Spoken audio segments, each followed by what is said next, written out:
The more hits we play, the more hits we get. URLradio.net. Stacey Stir. I like turtles. Now do you know why I always do the first show with everybody?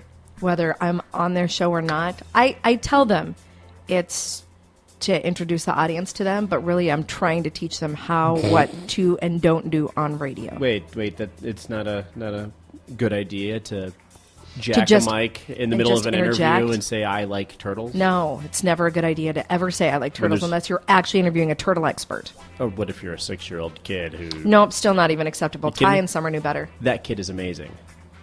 He was being interviewed, though. Right. That was his response to the question. I like turtles.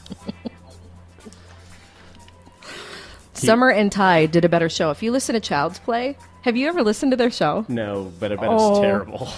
Okay, on the break, I'm going to let you listen to it. No, it is way better than anything you probably found up. Well, that's not saying much.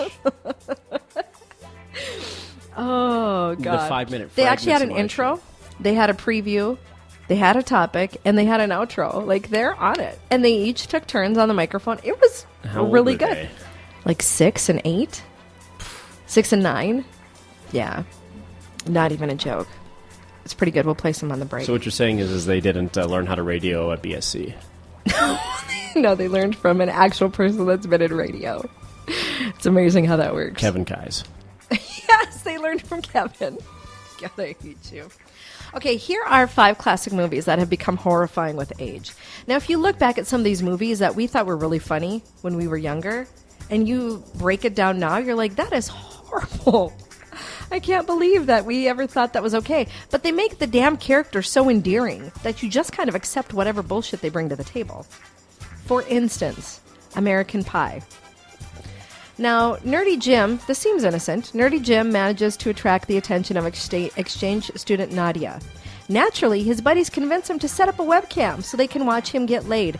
Because in 1999, only weirdos watched internet porn, while real men asserted their heterosexuality by watching their friends get boners.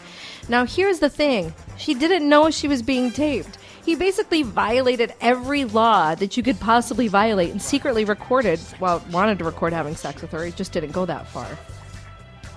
He agrees that Jim agrees because the law is shenanigans. Instead of emailing the webcam link to only his friends, he's going to shoot it out to the entire school. And everybody can watch this poor girl who doesn't know she's being videotaped have sex. Simpler times. Hundreds of people get to see her get naked without her consent, rather than just the few 3 or 4 guys. Nadia's parents force her then to return home as punishment for accidentally becoming an amateur porn star. It's the girl's fault, of course, right? It's always a girl's fault. And while Jim is initially mocked for premature ejaculation, another girl says, you know what? I didn't learn my lesson. I think I'm going to hook up with this guy. Maybe I'll be the next person on the internet. And they got married. Oh, my God. Yeah, everything about that is so wrong now when you look back at it. Poor Nadia. But because everybody kind of saw her as an easy slut, or because maybe she's a foreigner, which is even worse, they totally disregarded what her possible feelings might be. I mean, it was Shannon Elizabeth, so who cares? Okay. Although I felt more sorry for her than damn Michelle Hannigan, whatever her name is. Hannigan? Yeah. Yeah. Hate her. Why do you hate her? A, Buffy the Vampire Slayer. I didn't like B, her on there, but American I liked her on... Pie. C, How I Met Your Mother. You didn't like her on How I Met Your Mother? I will never forgive her for what she did to Marshall. What? It all ended happy. No, it didn't. Marshall married her. It's not happy. For Marshall, it is. That's because Marshall's dumb. Oh, well, then... I actually quit watching that show after like the 3rd season. When it became the same circle over and over again. I know, I just hated it. So wait, did Ted... I still don't know who the hell their mother is. I don't know that, but apparently the mom's dead, which is why he's telling the story. Right. He's married to Robin. Mm-hmm. Sorry, spoiler alert. Whoops. It's been off the air for 2 years now. Whatever. I still don't know, because that was my favorite show for like the first 3 seasons. I'm like, this is getting old. I know. I kind of got tired too. I'm like, for the love of God, just say, who the hell is their mother? No, it was just the same stuff. They kept doing the same stuff over and over and over and over. Wait a second. Now that I think about it, that's really weird, because Robin was with Barney. Mm-hmm. Robin was with Ted first, then Barney. Yeah. Hey, that's That's all that matters. That's I forget, disgusting. did she actually marry Barney? I'm not sure. They got married, I think. Did they? She hooked up with him, that's for sure. Yeah, I think they got married. I know they were engaged. I think they actually went through with the marriage. God, that show's stupid. Next, the Heathers. Heathers was amazing, and Heathers was messed up when it came out. I know. But you know what? A lot of people didn't look at it as like... Really? Let's get the most popular girls in school to commit suicide? They realized them as horrible girls, yes. But it kind of became cool. Those girls became cool. I mean, it didn't take away their popularity. People still wanted to be the Heathers. Okay, so it's a dark if you never watched it, it's a dark high school comedy about Winona Ryder's Veronica befriending cool outsider Christian Slater, JD. That was the only bad thing about that. I heard was JD, Christian Slater? Yeah, and I heard he had his own show. JD. Oh. Only to realize that he is in fact a homicidal lunatic. Slater plays a new student who wears a trench coat and sits in the corner. Two jocks in letter jackets immediately decide to bully him as part of an ongoing coat war, and Slater responds by pulling out a gun and firing blanks at their faces. In the next scene, one of the Heathers scoffs at the thought of JD getting any punishment worse than a brief suspension, and Veronica finds his antics hilarious and kinda hot. And indeed, JD is allowed to return to school with no consequences, which makes it pretty easy for him to murder 3 students before attempting to blow the entire place up and finally committing suicide with a bomb vest. Such a good movie. So dark. There had to have been like a point to that movie. I just can't decide what it was. I don't see what the moral is to the lesson. Well, it was I don't know. Don't go for the cool guy? I didn't find him to be very cool. Well, you know why? Because it was freaking Christian Slater. Oh, back in the 80s, though, he was kind of the stuff, you know? He was a horrible actor then, though, too. I know, but he always played the cool guy. He ruined everything he ever did. I know. Next, the Bad News Bears. Bad News Bears is a story of Morris Buttermaker, an alcoholic former baseball player recruited to coach a team of incompetent misfit children. Now, we're talking the original with Walter Matthau. Yes. Okay. Here are a few of those zany antics. One of the children, Tanner, complains his team sucks because, quote, all we got on this team is a bunch of Jews, spics, niggers, pansies, and booger-eating morons. Later, when Amanda joins the team, he complains Jews, spics, niggers, and now a girl added to the team? Such a good horror. And it's considered adorable. Everybody loves him. Speaking of the girl, Buttermaker throws a beer at her and makes her cry. And then, 11-year-old gets hit on by Kelly, the talented troublemaker who smokes cigarettes and complains the Bear are a team of faggots and old farts. Jesus. Says the only reason he hangs out is because there's nice ass on the field. Despite only looking a couple years removed from, 5th grade, everybody kind of views him as this, so it's okay. He's a teenager. Wacky teenage antics. What? No. Drop N-bombs and... Oh my god, it was horrible. Speaking of which... It's okay, I'm Spanish, which doesn't help my case at all. Okay, next. Pretty Baby. I don't know who that guy is. Oh, is that Amanda Skripchek's boyfriend? No, looks like him. No, it doesn't. Yeah, you're totally blonde guy, glasses. Not short and chubby. He's not short and chubby either. Yeah, he is. No. Oh, whatever. No, that's not. I think that guy was gay. No, because he comes in with an obvious gay guy all the time. I come in with gay people all the time, too. That doesn't make me gay or lesbian. You're pretty gay. No, screw you. No, you're a girl. You only like boys. If anybody should pick up on the gayness, it should be you. I've had several people ask me if you're gay. I know. What the hell? Okay, maybe I haven't, but still. No. I've heard it too. What the hell? And it's actually just gay guys wondering, hoping that you are single. No, I've heard from girls asking if I was gay. Okay. I think it's because of how I stand sometimes. I don't know. Yeah. I'm degaff. Whatever. You kind of run like a girl, too.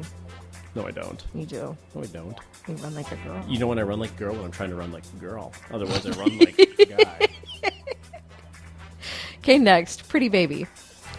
1978, starring Brooke Shields, Pretty Baby is a coming-of-age story. Have you seen this one? No, but that's why. I haven't even seen Blue Lagoon. Okay, Pretty Baby is a coming-of-age story of 12-year-old Violet.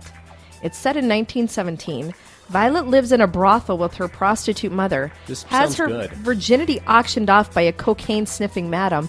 She marries a creepy photographer 3 times her age, whom she met because he likes to take pictures of prostitutes. She's 12.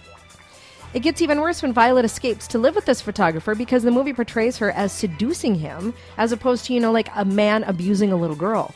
But don't worry, he knows she's still a kid, so he buys her a toy doll and she tells him to call him Papa, but still sleeps with him and otherwise acting as his wife. The only thing keeping this from being a flat-out horror movie of, child abuse is the fact that Brooke Shields has a horrible southern accent, so people assume that it's probably acceptable. I need to see this movie.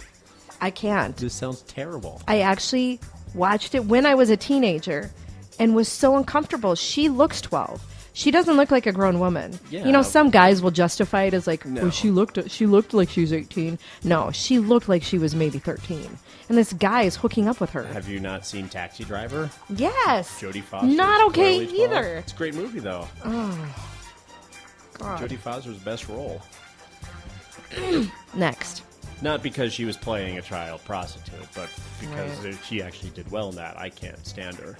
I'm not a Jodie Foster fan either. And last, 16 Candles. Full of racial stereotypes. First, Molly Ringwald's Sam basically gets molested by her grandparents. Grandpa tries to give her a big hug. That makes Ted Cruz's advances look wanted. And then says, I better go get my magnifying glasses. Oh, look, Fred, she got her boobies. Yep, and then Grandma says she got her boobies and then gives them a good squeeze. They're just so Perky. Sam, then introduced to Long Duck Dong, the Chinese exchange student, who, no shit, is introduced with a wacky gong sound effect. Also referred to as the Donger and the Chinaman. Long feels like he's that wandered was just how they talk. out of the back then. 1930s Yellow Peril story Mystical, plays in his scenes. Every time he does something, they basically use horrible Chinese music. When he uses chopsticks, when he uses broken English, when he's baffled by American customs. He's my big hot American girlfriend. even when he does get a girlfriend, the joke is how she's so much manlier than he is as a little Chinaman. She was manlier than Everybody. Jake. Jake Ryan, Yeah, right? Jake Ryan. Yeah. Way to go on that. She was a wrestler. She was a wrestler? What was I it? think she was a wrestler, She was yeah. She was a big girl. Yeah. Like, Arnold would have a hard time with her. But it's funny because they purposely did that to show the size differences between a little Chinaman and this big white American girl. Thought you were my new big hot American girlfriend. Oh, you be on my face. She got married. Married? Married. Greasy American bohunk. Married. Donger. Married. Where is my automobile? Automobile. Lake. Big lake. I actually watched that with the kids this weekend. It was on TNT or something. I forget what channel it was on. Where I was flipping through. I'm like, He goes, no matter where this is in this damn movie, you have to watch it. I'm like, yes, we do. Sorry. It's the best at the end when he picks her up at the church and she's not expecting it. He made her a birthday cake because secretly he's been behind the scenes, which is kind of stalking her, which should be creepy in and of itself, but it's kind of romantic It's in the okay, they same didn't way. have the internet back then. They That's didn't a have a good John point. Hughes night. I know. We've been saying that for 2 years. When are we going to have a John Hughes night? One day. Let's make an event out of it. Okay. All right. Summertime thing. Show it on the projector inside of your house. That would kind of be cool. It's white. Yeah, racist. What were you saying about your football or your baseball team earlier? All right, coming up, we have more movie fun. Donald Trump. We're going to be talking about boundary-pushing movies that broke sexual taboos. And if there's a song you want to hear, email me, Stacy at urlradio.net. That's STACY at urlradio.net.